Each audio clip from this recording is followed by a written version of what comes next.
On the 3rd of March 1924, a telegram arrived at a handful of addresses scattered across Istanbul. It gave the recipients a matter of hours. "Pack what you can carry," it said, "and be at the station before dawn." The people receiving that telegram were not criminals. They were children, some of them barely old enough to understand what a country was, and they belonged to a family that had ruled an empire for 6 centuries. By sunrise the following morning, every member of the House of Osman, roughly 150 men, women, and children, had been put on trains and ships out of Turkey, their citizenship revoked, their property seized, their return forbidden by law. Some of these children would grow up to marry into royal houses on the other side of the world. Some would spend decades in psychiatric wards. One would die in an atomic blast wearing a foreign uniform, and one would end up living quietly above a restaurant in Manhattan for 50 years, unrecognized, uncomplaining, and in the end, the last person alive who had actually been born inside the palace walls. This is what happened to the children of the Ottoman sultans once the empire that made them princes and princesses ceased to exist. If you're enjoying this story so far, don't forget to hit the like button and subscribe. Drop a comment telling me where in the world you're watching from. I love hearing from you. To understand what these children lost, you first have to understand what they were born into. For most of Ottoman history, imperial children grew up inside a closed and highly ritualized world, the harem and the palace schoolrooms, tutored in Arabic, French, music, and etiquette, surrounded by servants who had spent their entire careers serving nobody but the dynasty. A prince or princess of the House of Osman did not simply belong to a family. They belonged to an institution older than most of the nations that would eventually replace it. Their names carried titles, Sultan for the women, Effendi for the men, and their marriages were often arranged for political reasons that had nothing to do with affection. By the early 20th century, though, that closed world had already started letting outside air in.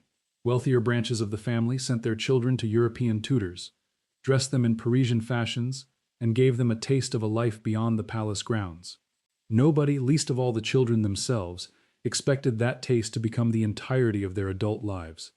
Ottoman court life had its own precise hierarchy of ranks and privileges, and a child born into it absorbed those rules the way other children absorb the rules of a schoolyard, without ever questioning that they might one day become irrelevant. Meals, dress, even the order in which one entered a room, all of it followed protocol centuries in the making. It was a strange kind of preparation for the modern world, because it trained these children superbly in languages, music, and manners, and trained them for almost nothing else.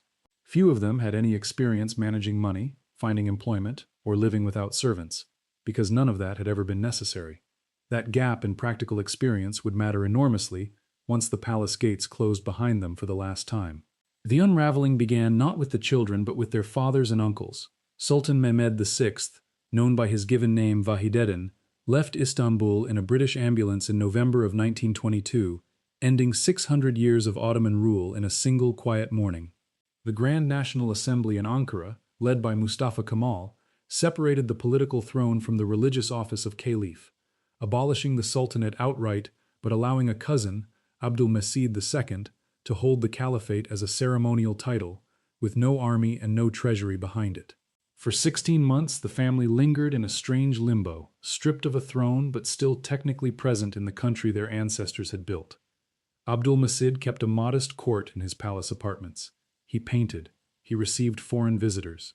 And slowly, without meaning to, he became a magnet for exactly the kind of political attention the new republic could not tolerate.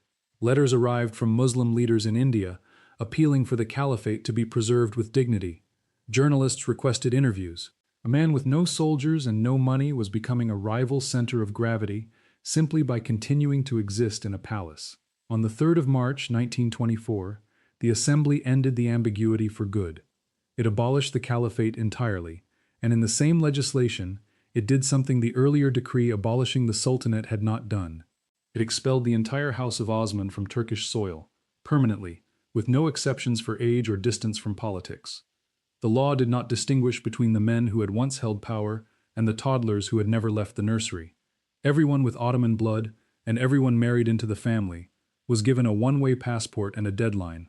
Property was confiscated by the state, bank accounts inside Turkey were frozen, and the law explicitly barred any future return, a permanence that distinguished this expulsion from most political exiles of the period, which at least held out the theoretical possibility of a change in government one day reversing course. For the House of Osman, The law was written to be final. Abdülmecid himself was informed at night and given only a short window to prepare. He was driven to a suburban station outside the city, Çatalca, chosen specifically to avoid crowds and complications, and put on the Orient Express, with his household and whatever currency he had been able to gather.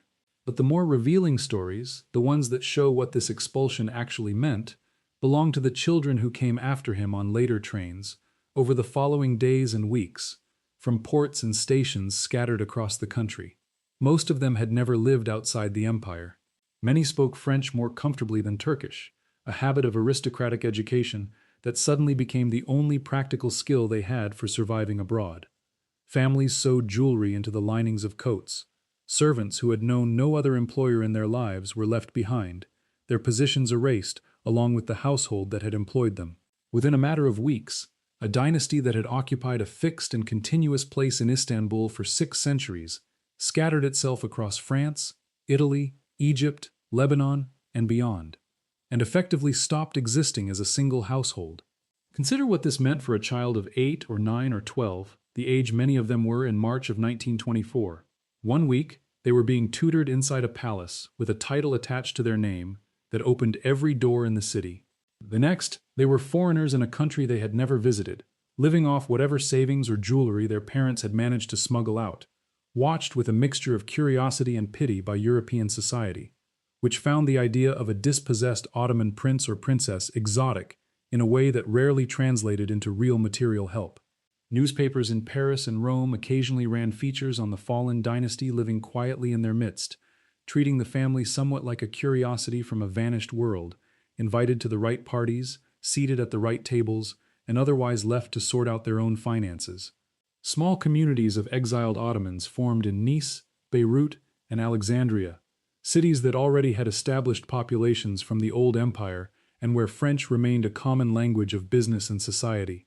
Within those communities, the children of the dynasty found something close to a substitute homeland, a circle of people who understood exactly what had been lost, without anyone needing to explain it. They attended each other's weddings, mourned at each other's funerals, and passed along whatever scraps of news reached them about relatives who had settled elsewhere, in Cairo, in London, in the smaller Anatolian towns some distant cousins had managed to remain in by keeping quiet about their ancestry. It was, in its own way, a second court, minus the palace, the guards, and the certainty that any of it would last. Take Sabiha Sultan, a daughter of the deposed Sultan Vahideddin.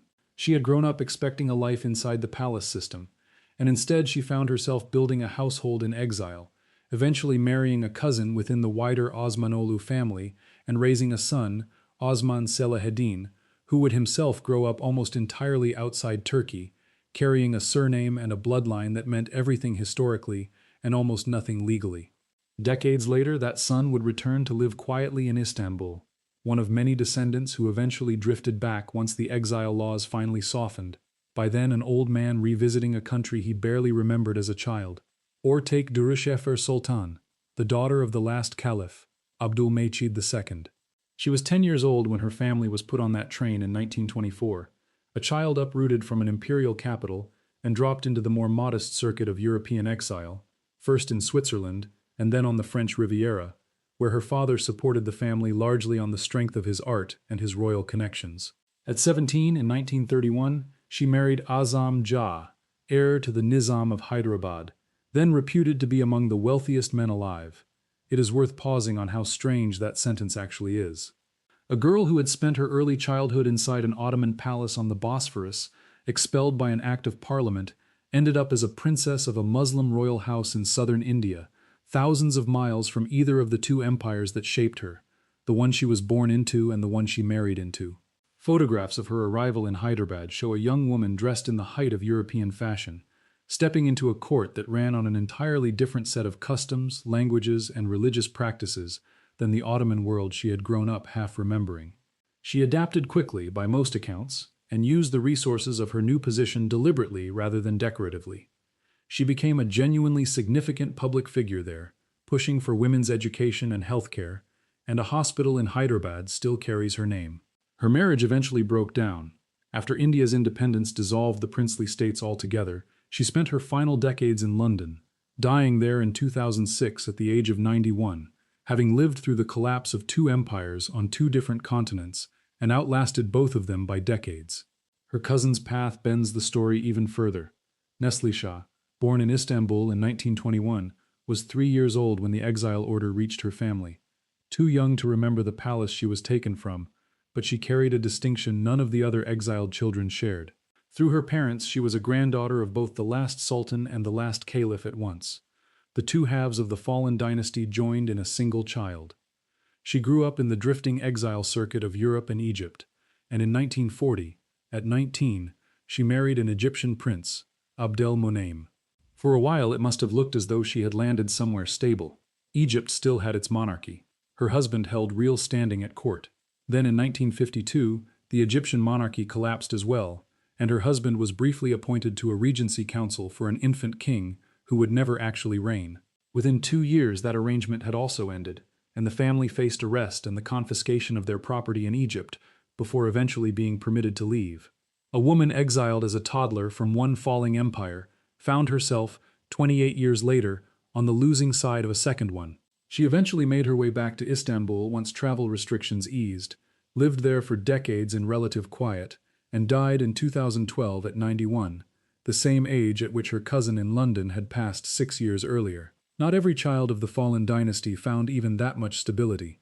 Many spent years moving between rented apartments in Beirut, Nice, or Alexandria, living on family jewelry that had to be sold piece by piece, on the goodwill of wealthier relatives, or on the small stipends occasionally offered by sympathetic foreign governments who found some diplomatic value in hosting a dispossessed Ottoman prince.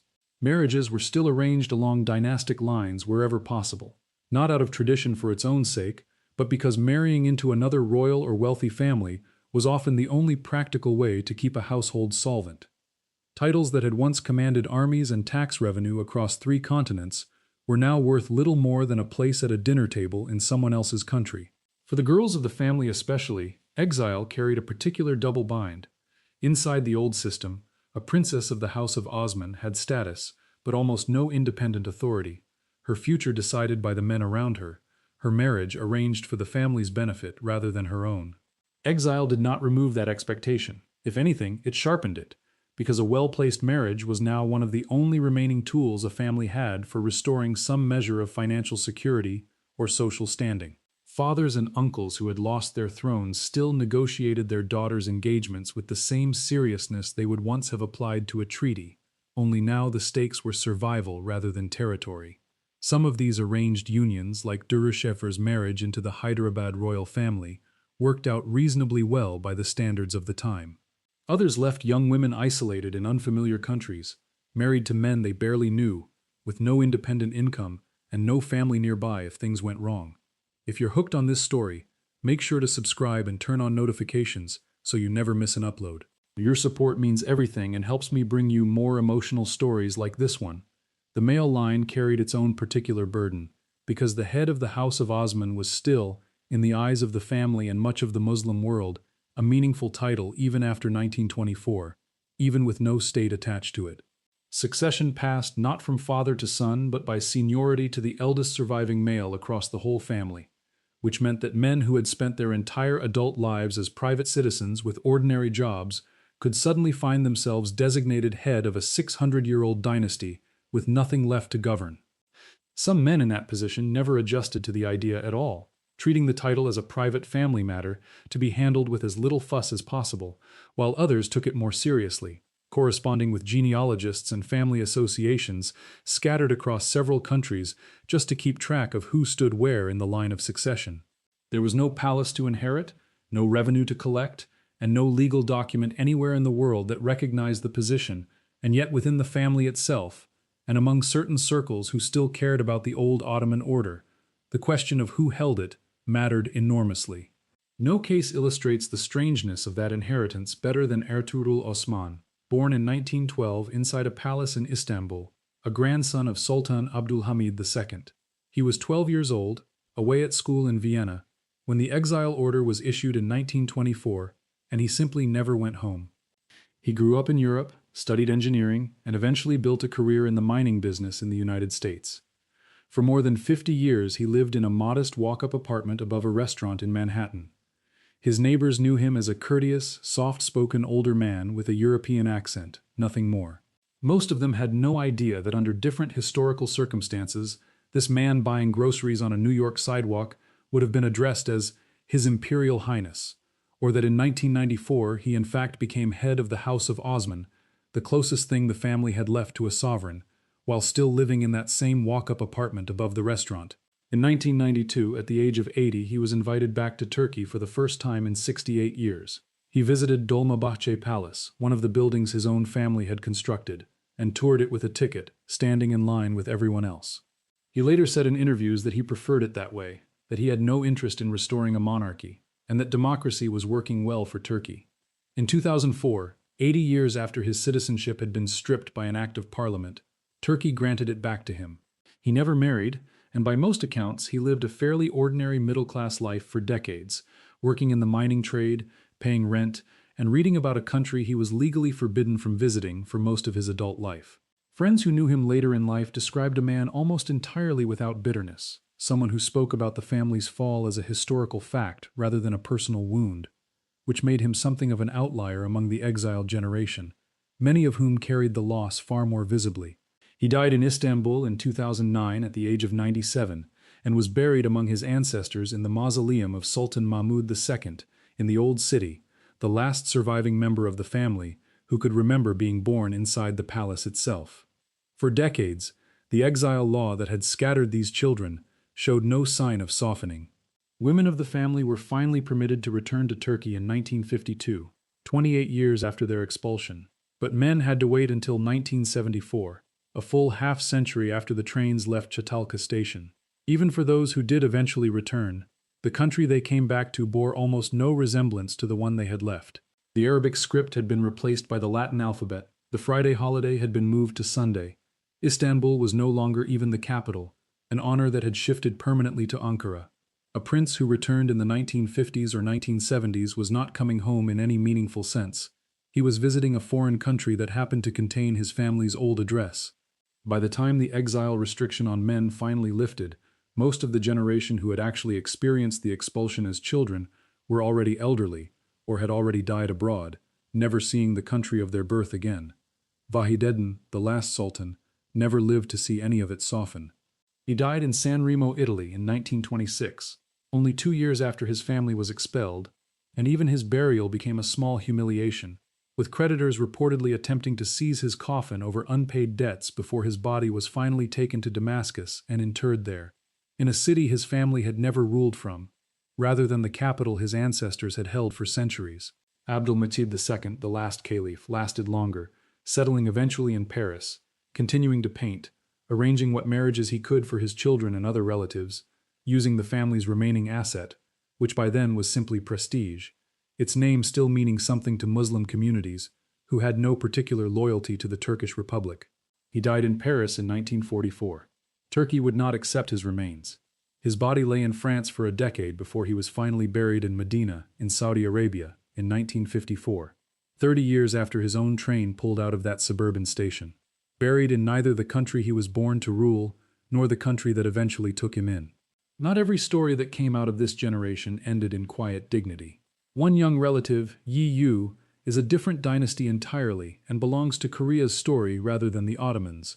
But the Ottoman family had its own share of children swallowed by forces larger than themselves. Several grandsons and great-grandsons of the deposed sultans drifted into obscure and difficult lives, working ordinary jobs under assumed or simplified names, never speaking publicly about their ancestry, occasionally rediscovered decades later by journalists or genealogists, piecing together where the family's branches had actually ended up.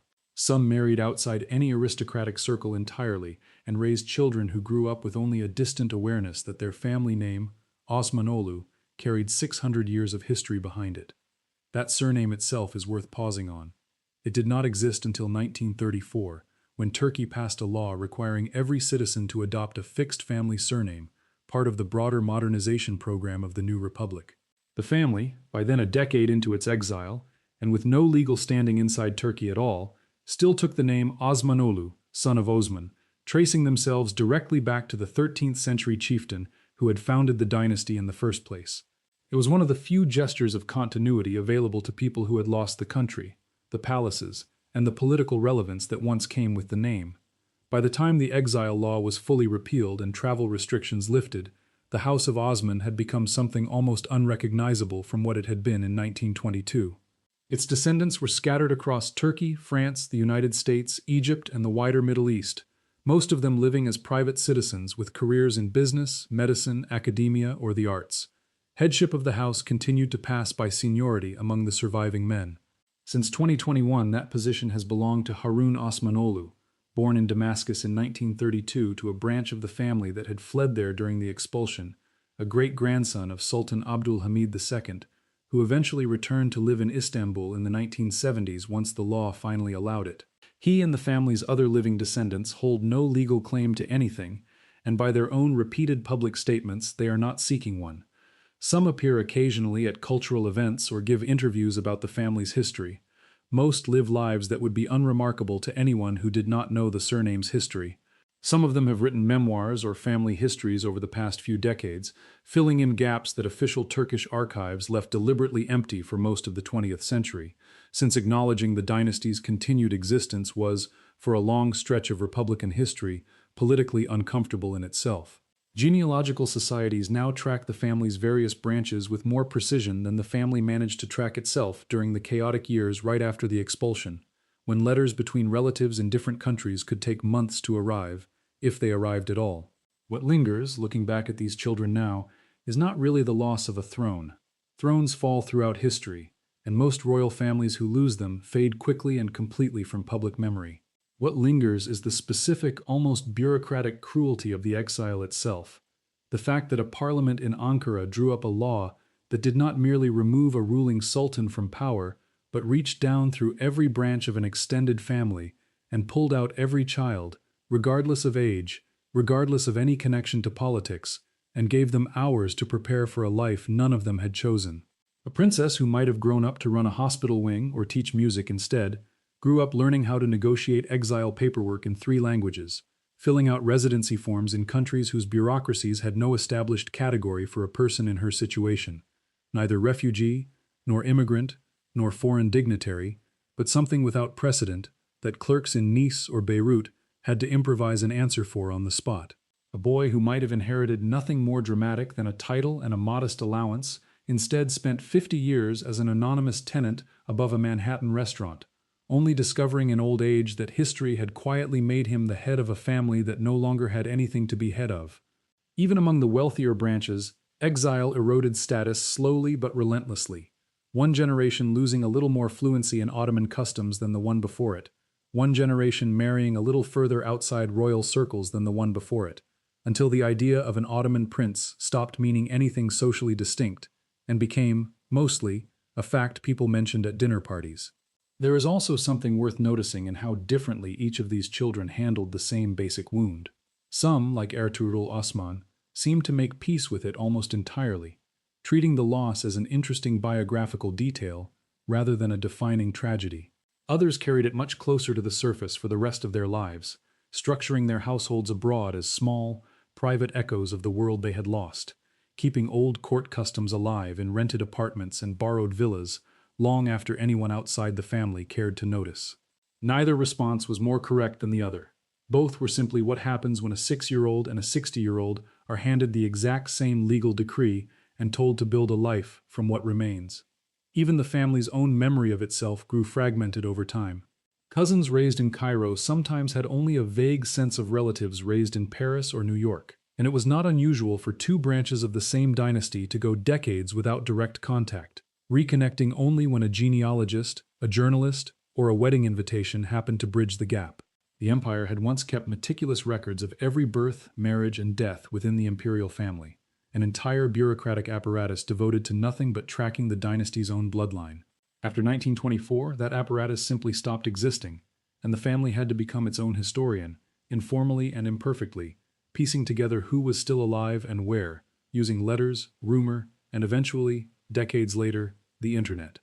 The palaces these children were taken from are museums now. Dolmabahce and Topkapi receive millions of visitors a year, most of whom walk through the rooms where these families once lived, without any particular thought for the children who were still alive within living memory, dying in London hospitals or Istanbul apartments, or, in at least one case, above a Manhattan restaurant, decades after the empire that made them princes had already become something people visited on a guided tour. It is worth sitting with the timeline for a moment, because it collapses the distance between that history and the present far more than most people expect. Neslişah, the granddaughter of both the last sultan and the last caliph, was alive until 2012. Dürrüşehver, the princess who became a public figure in Hyderabad, died in 2006. Ertuğrul Osman, born inside the palace itself, lived until 2009.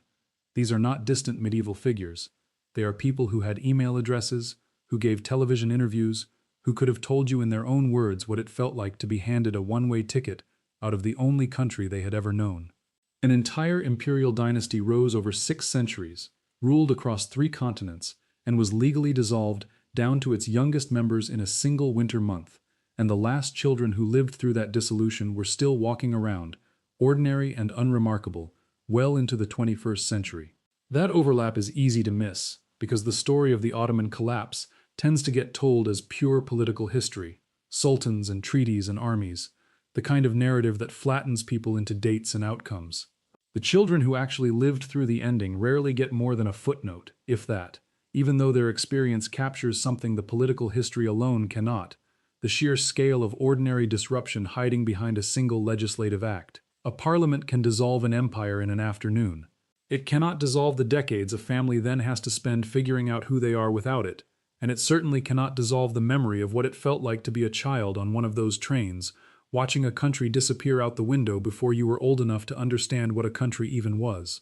Thank you so much for watching until the end. If you loved this story, check out the other videos on your screen now. I think you'll really enjoy them. And don't forget to subscribe if you haven't already. See you in the next story.